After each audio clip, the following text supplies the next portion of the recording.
أعوذ بالله من الشيطان الرجيم بسم الله الرحمن الرحيم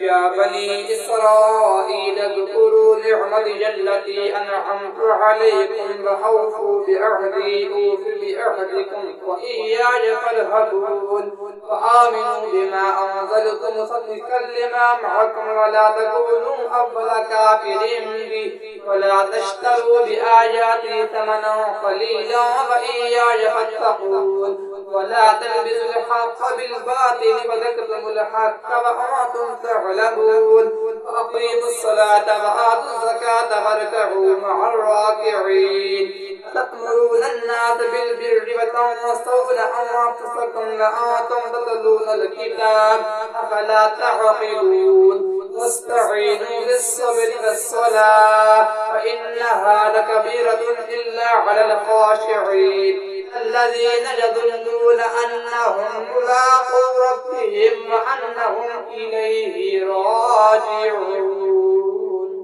صدق الله العظيم.